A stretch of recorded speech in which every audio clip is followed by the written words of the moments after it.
dear burgeoning blowhards. No, that's an insult. Bumblebees. Bumblebees are important.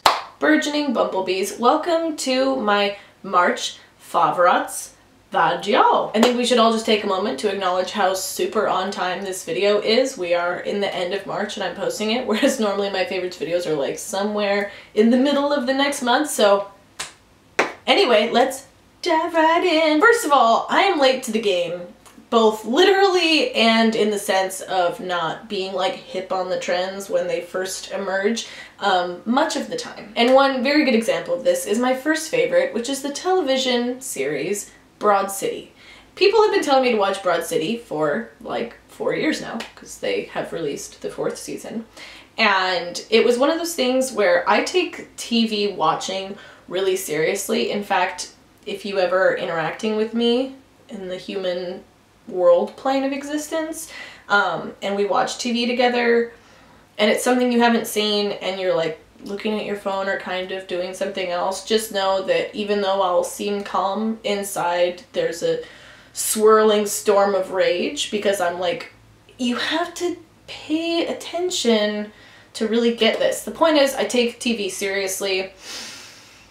And for that reason, when there's a show that I really want to watch and I suspect I'm going to enjoy, I procrastinate watching it for a really long time because I'm like, I need to find a time when I can just sit down and absorb this for the art that it is. And I'm very busy, so that doesn't happen a lot. So I end up just watching Friends and 30 Rock and all my other shows over and over again that I can multitask during because I've seen them 8 bajillion times. This system works for me because I don't actually get tired of watching any of those shows. And what ends up being the case usually is it takes me getting physically ill to actually start watching one of the shows that's like in my queue. And that's what happened with Broad City this month, where I was sick and so I was kind of like, I'm not doing anything. I'm just gonna watch something on television, and I binged all 4 seasons, and it's so good. No one is surprised that I have this reaction. It's pretty universally acclaimed, especially amongst people with my interests. So if you like shows or funny things, you should watch this funny show about funny things. For my next favorite, I just want to remind everyone that nothing I do is sponsored. These opinions are all my own, and tell you that Chameleon cold brew coffee first came into my life via night shoots on film sets and has been important to me ever since. And Costco, I discovered recently, has started selling this giant crackhead box. It's a giant bag of coffee with a spout, which I saw this box forever and just assumed it was 2 bottles. No.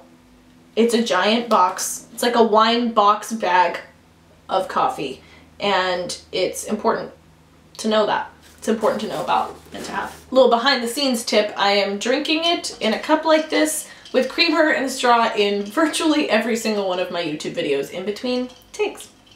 Next favorite, this shirt that I got at Nordstrom Rack for like $8, and it's very cute.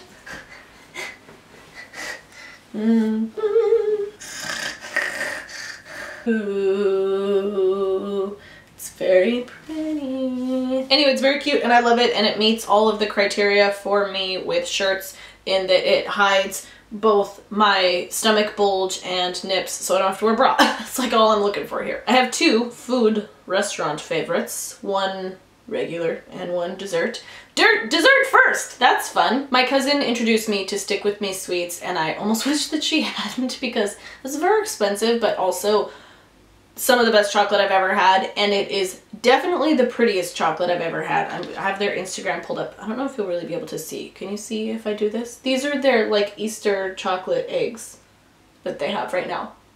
What? It's a magical, like Hogwartsian place in the it honestly tastes as good as it looks, and they have all these little chocolate bonbons and these different flavors, and it's a very glamorous chocolate, but sometimes, like, I will always choose good food over pretty food, and sometimes food is so pretty that you sacrifice some taste, but the chocolate is as good as it looks, and it's just it's very magical. Lovely place that is expensive, but it's also like chocolate art, and those are 2 of my favorite things. I'm going to sneeze now.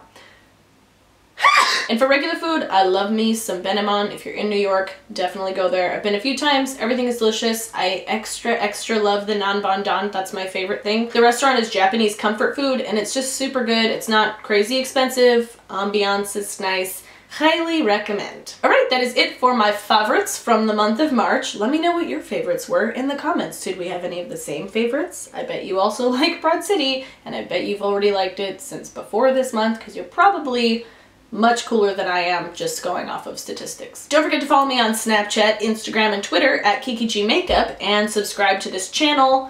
Beep! Push subscribe. And probably do something else? I don't know. Do I say another thing? Oh, like this video if you liked this video, and if you did not like this video, then ask yourself some hard questions. And then like the video anyway. Okay, I'll see you guys in a couple of days. Goodbye. What the actual F is going on with my eyelashes?